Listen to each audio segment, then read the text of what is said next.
Bonjour à tous. Moi, je vais vous raconter comment j'ai rencontré le Seigneur. Moi, pour ma part, j'ai grandi dans un foyer chrétien.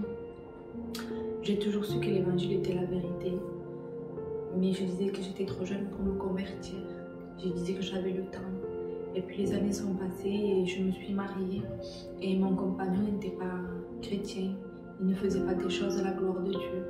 Au contraire, il était contre. Quand moi je lui parlais de Dieu, du Seigneur, lui, il me rejetait, il me disait que non, que c'était pas vrai, que c'était des choses fausses.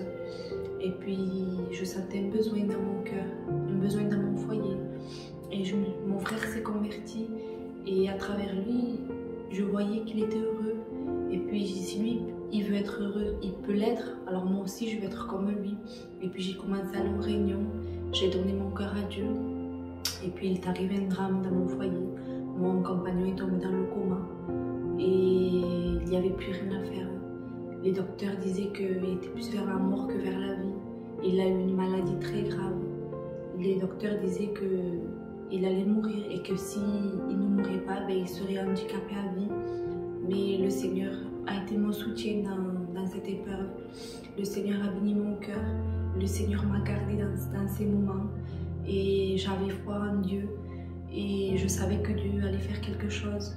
Et ça a été vrai. Mon compagnon s'est réveillé du coma. Il a fait tout le contraire de ce que disaient les médecins. Et il s'est réveillé, est en parfaite santé. Aujourd'hui, j'ai un foyer chrétien. Aujourd'hui, mon compagnon s'est donné à Dieu. Et vraiment, vraiment, Dieu a béni mon cœur, a béni mon foyer. Mais quand Dieu fait quelque chose, il ne s'arrête pas là. Il va au-delà de ce qu'on peut espérer. Quand je me suis mariée, j'ai découvert que j'avais des difficultés à avoir un bébé. Ça fait 4 ans que j'essaye d'avoir un bébé, mais rien n'y faisait. J'ai été voir le plus grand médecin à Montpellier et ce médecin me disait que si je voulais un bébé, il fallait que je me fasse opérer. Et bien sûr, au début, je n'étais pas chrétienne et ce que disaient les médecins, je voulais le faire.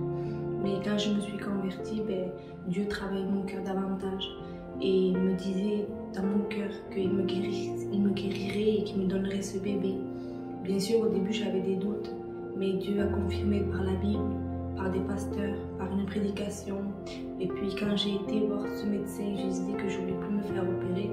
Et le médecin me disait, si tu ne te fais pas opérer, tu n'auras pas de bébé. Je l'ai mal pris, j'en ai voulu à Dieu, mais Dieu ne m'a pas laissé comme ça. Et un jour, il y a eu une prédication et le pasteur disait que si on voulait que Dieu fasse quelque chose, il ne faut pas douter à 50%, mais il faut être à 100% avec Dieu. Et j'ai compris qu'il fallait que je place ma confiance en Dieu. Bien sûr, il y a eu des hauts, il y a eu des bas. J'ai vraiment été des fois triste dans mon cœur parce que je ne comprenais pas ce que Dieu voulait. Mais à travers ça, Dieu m'a mis de la patience. J'ai mis 2 ans en étant chrétienne pour avoir un bébé. Je priais matin, midi et soir pour avoir ce bébé. Et Dieu vraiment a fait un miracle dans ma vie. Aujourd'hui, j'ai un petit bébé, il est en très bonne santé, sans opération. Quand j'ai été enceinte, le docteur disait que je ne pouvais pas le garder parce que, bien sûr, je n'avais pas fait cette opération, que j'allais le perdre. Et puis, il est arrivé 3 mois de grossesse. Et à 3 mois, il me disait que j'aurais un bébé prématuré qui naîtrait à 5-6 mois. Et puis, j'ai été à terme. Mon bébé a été en très bonne santé, est né en très bonne santé. Aujourd'hui, j'ai un foyer comblé dans les choses de Dieu. Et voilà, si j'ai quelque chose à vous dire, c'est faire une expérience avec le Seigneur. Que Dieu vous bénisse.